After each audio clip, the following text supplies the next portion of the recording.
If you're familiar with my channel, you'll know that I love evaluating city skylines, and in this video, I'm counting down my top 10 most underwhelming skylines in the US. These aren't necessarily the worst skylines out there, rather they're ones that fall short of expectations based on the city's size, prominence, or reputation. While I'll reference a few metrics to support my picks, the subjective ranking is ultimately more art than science. And as one quick disclaimer, I'm not taking into account factors like airport height restrictions or zoning laws that might limit building height. This list is based purely on how the skyline looks compared to what I would expect from a city of its size. Let's get into it. Starting off our list at number 10 is Richmond, Virginia. I spent some time in Richmond a few years ago, and while I like the city, its skyline is certainly lacking for me. Richmond's metro population would put it as the 44th largest city in the country, but if you took the average height of its tallest 5 buildings, it would only be ranked as the 56th tallest skyline in the country.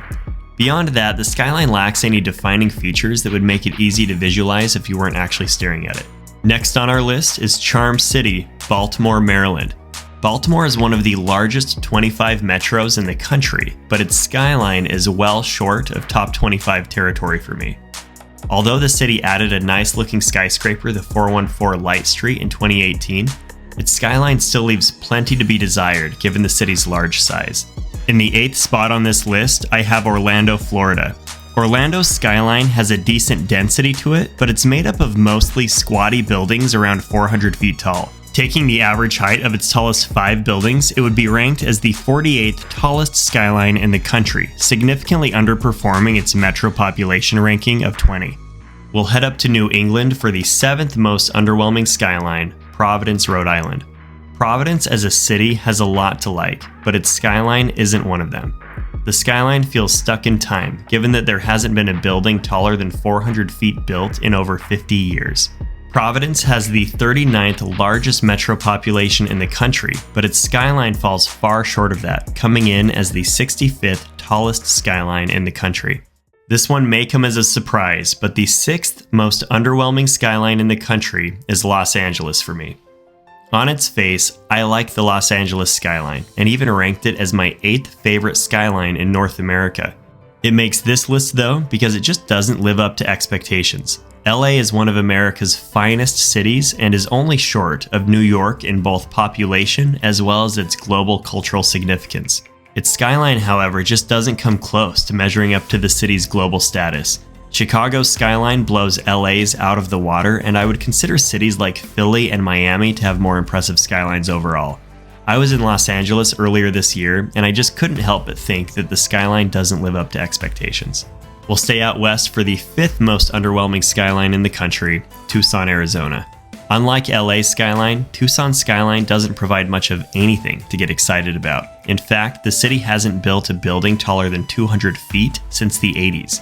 Tucson has the 52nd largest metro in the country, but its skyline places it in the 84th slot, which is the lowest of any city on this list. Tucson is my least favorite skyline I'll be mentioning in this video. It's just not as underwhelming compared to expectations as the next few skylines I mention. The 4th most underwhelming skyline in the country is California's capital, Sacramento. As the 27th largest metro in the country, Sacramento is larger than cities such as Pittsburgh, Cincinnati, and Indianapolis, but you'd never guess that just by looking at their skylines. Its skyline would be ranked as the 57th tallest skyline in the country, which is comparable to the aforementioned Richmond, Virginia, and Toledo, Ohio. We'll stay in the Golden State for our 3rd most underwhelming skyline, San Diego. I realize this choice may be a little more controversial, but the San Diego skyline punches well below its weight in my opinion. It has a larger skyline than most of the cities I've mentioned on this list, but only 3 buildings tall enough to be considered skyscrapers. Given that it's one of the 10 largest cities in the country and has the 18th largest metro, its skyline just falls short of expectations for me. The 2nd most underwhelming skyline is San Antonio. I recently made an overview video of San Antonio, and it reminded me of how unimpressed I am with its skyline. The buildings are all spread out, and the skyline just doesn't come together in a visually appealing way for me. It's also a top 10 city by city proper population and has the 24th largest metro, but a skyline comparable to much smaller cities. And finally, the most underwhelming skyline in the country is Phoenix, Arizona. Throughout the process of making this ranking, I've switched cities around as I've overanalyzed their skylines and where they land on this ranking, but the top spot was never in doubt for me.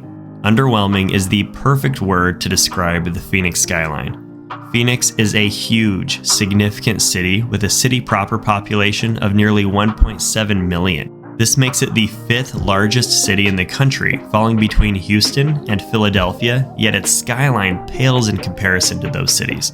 I know some people are fans of the skyline, but I visited Phoenix this year and I just don't get it.